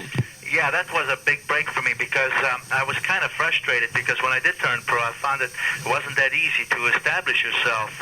Promoters basically wanted to go with established names, so if you were an unknown, as I was, they used you in the smaller arenas, and usually you were the curt opener and all that. And it got to be frustrating after a while because I felt that I wasn't being given the opportunity that I should have had. So when I found out that nobody had ever lifted Haystacks Calhoun, because at the time he weighed 625 pounds, I felt that I had the strength to lift him, but I realized it was going to be probably very awkward and hard because of the way he was built. You know, it's different between lifting that kind of a weight from a barbell. But anyway, I just thought that if I could, that certainly would do me some good. So I was on some kind of a radio show, and I made a statement that when Calhoun's name came up, that I could lift him if I would only be given the opportunity to go in the ring with him. And it was a tremendous response from the audience who was listening to write to Madison Square Garden that they wanted to see me wrestle him, and of course I did. And then when I picked him up in the air, of course, that really did me a lot because at that time nobody had ever lifted him, and they had so many strong people who had tried, and nobody could do it. So by doing it, of course, it made me a little bit unique. Having done that, and by now people are starting to remember my name and so forth, and promoters started taking more notice of who I was, and really it helped me out a lot. And then on May 17th, 1963, you wrestled Buddy Rogers at Madison Square Garden, and you captured the World Championship for the first time. Well, 1961, actually, I went to Canada, and I was wrestling in Canada where I became the Canadian heavyweight champion, and I wrestled there. Then I was given the opportunity to come to New York and wrestle Rogers. And so when I did, on May 1763, then I vacated the Canadian title as I became the world champion. And you put Rogers into retirement, if I'm not mistaken. Well, yeah, I guess I heard his back pretty good, and he did come back after that, but really not much. He didn't do much after that. That was first part of the Bruno Sammartino interview. We're going to have a little bit more from Bruno in just a minute.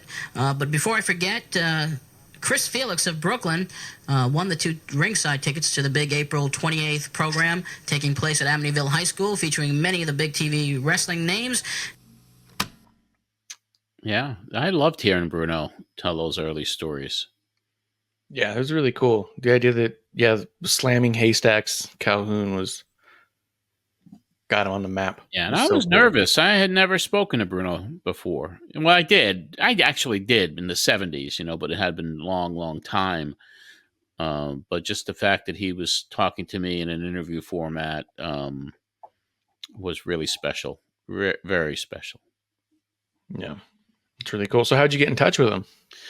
Through Georgianne Macropolis. She was dear friends, and I was dear friends with her. And I said, I'd like to get Bruno on the show. And she asked him for me, and he said yes, and gave me his phone number. And that started a really cool long-term relationship with him, because I used him many times on different things, like the conventions, autograph session stuff. It was very cool. And how did you meet Georgianne? I met Georgianne when I was a little kid, when I was running the Freddie Blassie fan club. She had some of the fan club columns in the National Wrestling magazine. So in order to get publicity for the Blassie fan club, you'd write to her from the magazine address, and she'd plug the bulletin. And I met her for the first time, I believe it was at the Brooklyn Roll-A-Rama. And that was in Bensonhurst. And after that Roll-A-Rama thing, then I got to see her at Madison Square Garden and got to know her more and hung out with her at the Garden. We became close friends, and she became one of my supporters, my advocates, a mentor in so many ways. And she was so instrumental in a lot of introductions for me back in the early days. That's really cool.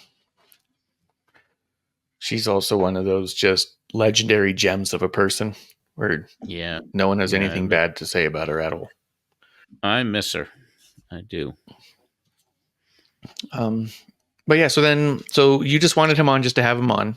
And so this was your first really sit down interview. You broke it up into 2 parts on this show, but also 2 parts for across 2 weeks. because the next week was where the shit hit the fan, and I had to re-record the second part of that interview because of some of the things that were being said. So, do we have one more clip from this one, and then I can get a little bit more detail on that? Yeah, we got one more clip of let's this do one. that. It's just a little, which I thought was kind of cool. I think this last little segment of his. Okay. In late 73, you decided to come back full-time, and almost immediately you won the World Wrestling Federation title for a second time, this time from Stan Stasiak. I remember the match taking place at the Garden. The atmosphere that night was really unlike any I've ever seen previously, and even up to this date. There was electricity in the air. It was like a party, a homecoming. Everyone knew that if you got in the ring against Stasiak, you did have this match, everyone knew you were going to win because there was no way Stan was going to beat you, and of course, that's what happened. Well, but that match wasn't even supposed to be, in a way, because what had happened was this. As I said, I was wrestling at my own pace, and I had signed a deal in Japan to go to Japan for 2 weeks. But prior to my leaving for Japan, Vince McMahon Sr. had asked me if I would sign for a match in Madison Square Garden for December the 10th, because I was due back from Japan, I think, around December the 7th or the 8th. I hesitated because I needed a couple more days. I wanted to rest more after I came back from that Japan trip. But he kind of said that the Garden had been after him, and that was the next Garden show, and there wouldn't be another one for 6 weeks. And anyway, finally I found myself saying, okay, so I agreed to sign a match against Stan Stasiak. But in the meanwhile, Stasiak went in a Philadelphia match and he beat Morales for the title. So when I came back, all of a sudden this match that I had signed for turns out to be a title match, and I really wasn't all that thrilled because I was quite happy with the way my career was going. I was wrestling, as I say, in different parts of the world. I'd go to Australia, I'd go to Japan, and different parts of the United States, Canada. I even went to tour to South America, went to South Africa. Again, at my own pace.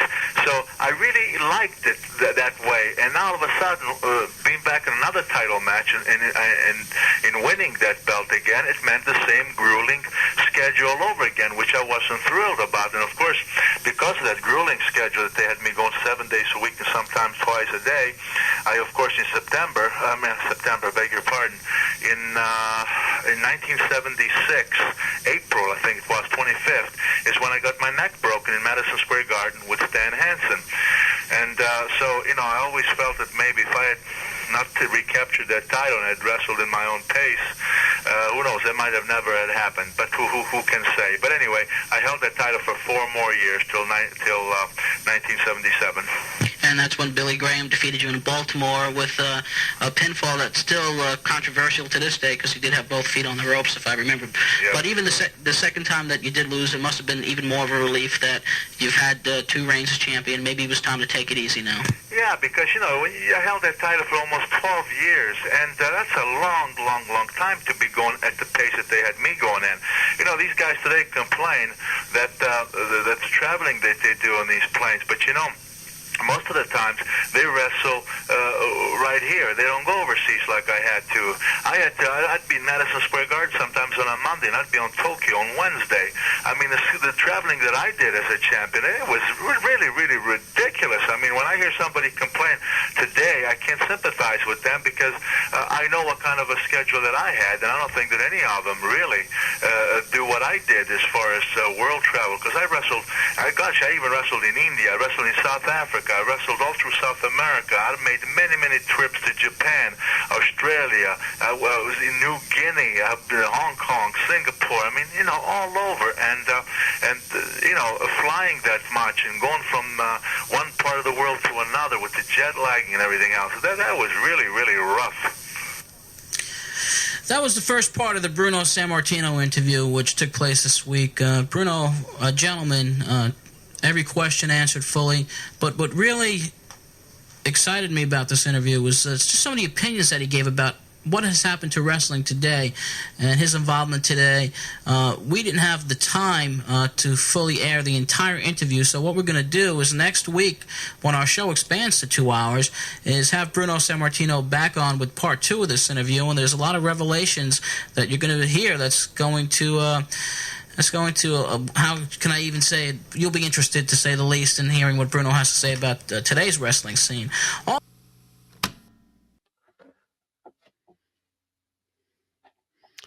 Yeah. It was quite fascinating. that first part, and then knowing when I did the entire interview, the things that he was talking about, the way the business was. That's when I called WWF and said he said some pretty disparaging things, and like, you're not going to play that interview. And I was like, well, I think I got to. And they, of course, got pissed off. But I also played it for Warren Green, who was the program director of WNYG, and the attorney for WNYG was John Lander at the time, and they were like, you cannot air this. Because of the things that he said, we could put ourselves into legal jeopardy. So I had to call Bruno up and tell him I needed to recut that second part, or that last half of that interview, just to lighten it up a little bit and not say some of the things he did. But for patrons, that uncensored interview is available for patrons. It's up there.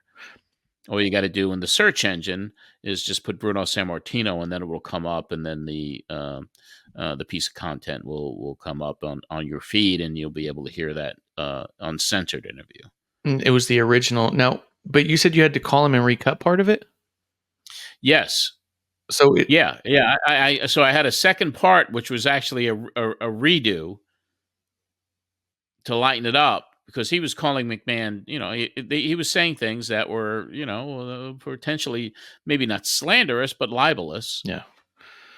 So that was that. So he was like, why do I have to do this again? Gave you gold, Johnny. I gave you gold. Yeah. So, so it was a tumultuous thing, and that was the end of the relationship with the WWF. And even talking about, is the show 2 hours next week? I don't know. I won't know till I listen to the tape. I don't know. So every week, it's like it triggers memories, and some things are, you assume that this is how it plays out, but then you hear the tape, and it's like, oh, we were only on for an hour. Last week I said it was going to be 2. Yeah. So, so it's a ride. And, when you don't hear something for many years, and something that really happened 35 years ago, it sometimes it jars the memory, and some things are put in a memory spot in your brain where you just kind of forget about it. Do you remember time framing wise? Like, so you had the call with him and the tape. You knew in that first interview he said some stuff. What was the time between this part 1 coming out and you having that call? This particular part 1 was taped about 2 or 3 days before the show aired. Okay. And then when did you record the new part 2? I had to do it the following week. It was about a week in between both interviews. Okay. Me having to re-record part 2 in comparison to the first time I talked to him. Okay, cool. It put me in a world of shit. Tell you that. I mean, you also did it in a real clever way, as far as it's all concerned. You made the first part about his career. Yeah. This is who you are. This is what makes you a legend. What was this like? What were they like? I love that he starts to kind of bitch a little bit about the new schedule, because we hear people even now talk about how light the schedule is compared to then. In comparison to what these guys went through. And I wish that there was, this was total kayfabe, obviously. I wish I would have really, if it was a different era and he was willing to talk and shoot, where, he always had a problem with that, even to the very end. He didn't do a lot of shoot interviews. Especially during this time period. Yeah. I would have loved to really know what happened when he was asked to take the title again for another extended run, since he was so happy working kind of part-time and doing whatever he wanted to do. So, I just wish we had the answers to that. That would have been fascinating to know, hey, listen, when did McMahon call you and say he wanted to put the strap on you again? And just kind of get into the real minutia of reality rather than kayfabe. Yeah. Yeah, because he stayed in kayfabe the whole thing, talking about his career. Oh, this was a hard-fought match. There's another one, even he almost... It's cut from this one, so it's on the Patreon, the full version. He almost gets a little out of kayfabe when he starts talking about how his longest match was like an hour and 45. And he starts saying he wanted to show people what a true technical wrestling masterpiece could look like, kind of a deal. So he almost insinuates that, like, oh yeah, I wanted to show people what long matches look like and how they can look real, is what he's almost saying, but he doesn't. Kind of pulls back at that point. He was good, and he did that for the time I knew him, he never really exposed the business. No. He just didn't do it, at least during the time that I was on the air. And I do want to mention something about Patreon too, because a lot of people are like, how do we listen to the original shows? They're all on Patreon. But what you got to do, there's a search engine in your account. When you're logged on to patreon.com/John Arezzi, there is a search engine. And I hashtagged from the very beginning when I started the Patreon account, I hashtagged the year, I hashtagged the month and the year. I hashtagged the personalities that were on the show. So if you ever want to go into the Patreon account, if you're a member of Patreon, which $5 gets you all these archives, $5 a month, just go in that search engine and say April 1989. Yeah. And then those shows will come up and you'll be able to hear them all. Or hashtag, or just put in the search engine Bruno Sammartino or the Power Twins or George from Lindenhurst or any of that stuff. You can find everything there. Because I was thinking of, all right, I got to, reload show 1 in its entirety and show 2. And they're all there. You just got to search for them in the search engine. That's what the search engine is for. Yeah, because I don't know if Patreon has a way to, like, bundle them. Like, I don't know if there's a way to do, like, a folder. No, so. I've been trying to do that. And I'm like, boy, it would be great if we just have a category, which is just audio shows and the videos. But you can't. You got to go into the search engine. And everything is really hashtagged extensively. Every single post that I've put up in the several years that we've had the Patreon account. And we're hoping that this will drive more interest from people. And with Soundville getting together, we have another big meeting with them next week about really just growing this audience. Yeah. I think we have a lot of, as we say, gold here. And I think there is. And I think anyone who's listening to this podcast, and a lot of people were very excited because the day that we're taping this was the day that episode 1 was released to all the streaming platforms and on our YouTube channel. So people are very excited to have it back. Yeah, and it's a new look. I like it. I'm into the new feel of it. I love it. I love the production on it because I was able to see the show on the YouTube channel myself and watch the entire thing. And I was like, boy, Marsh, what a fabulous job putting this together. It really looks great, cutting edge, new color scheme. It just looks fabulous. It really does. And I really have to commend you and I have to thank you for the hard work in making this presentation of Rewind really stand out above anything that we've done previously. I wanted it to have a hard line. I felt like everything you'd done before looked like an iteration of what you'd done before. I wanted this one to be pretty bright. Yeah. So. It's new. It's Rewind. It's new. It's a whole new look. It's everything. Yeah. And I think even the content that we're talking about is going to be different.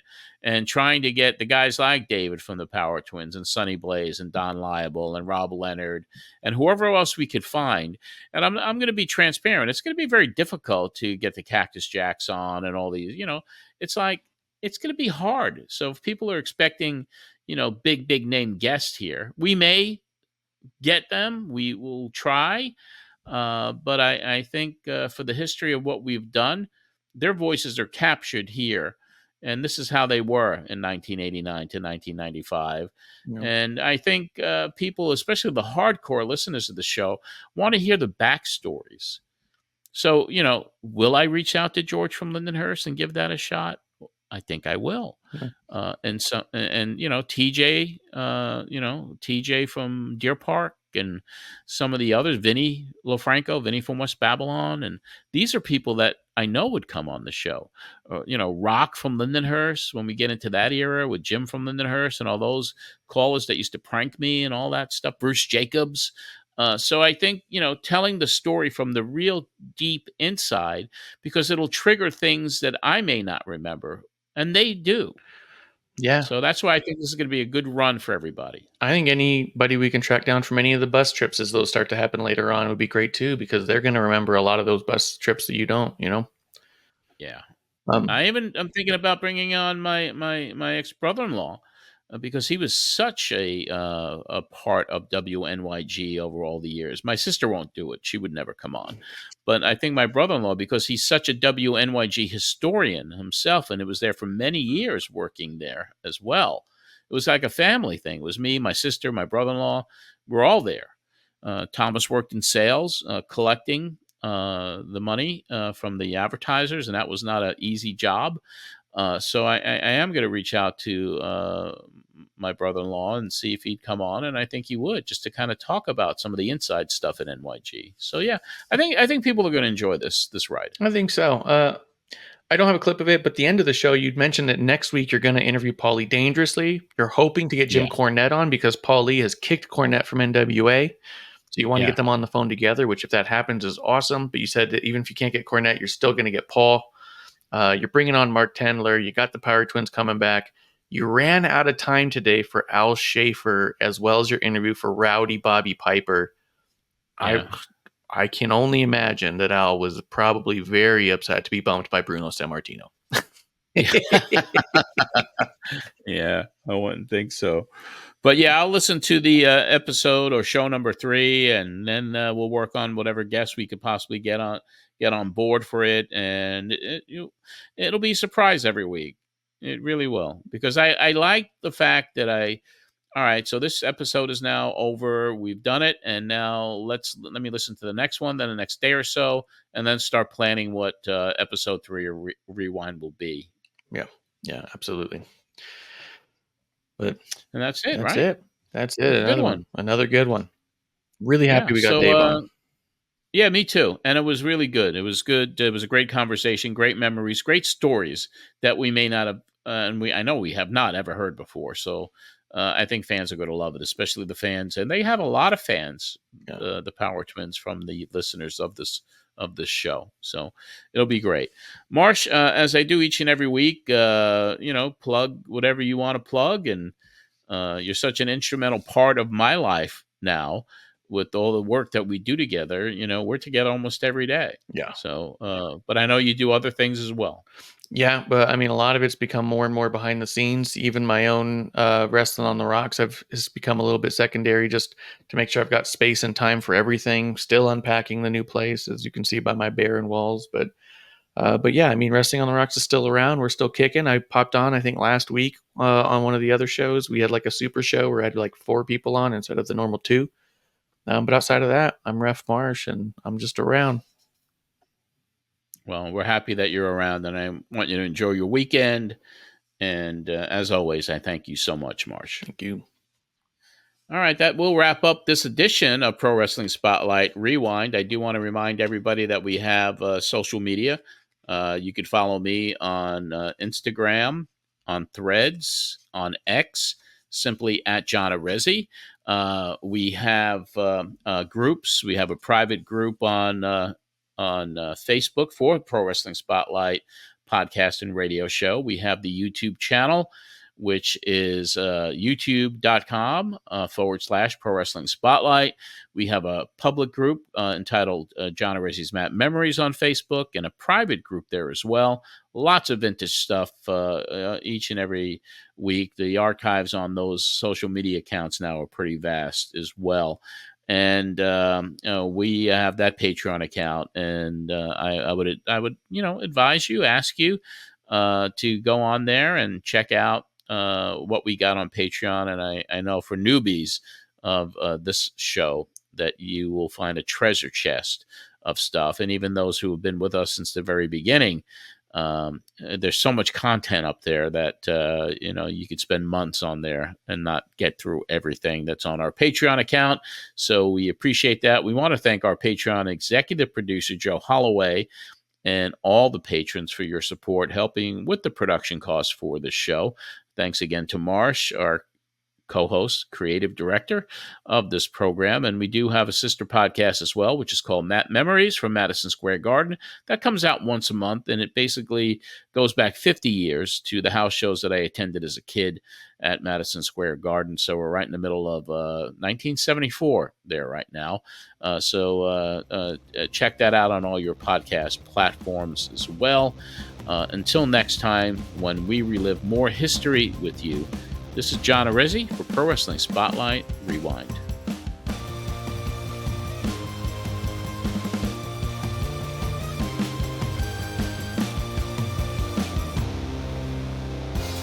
Well, fans, that's all the time we have this week. I'm John Arezzi. See you next time, everybody.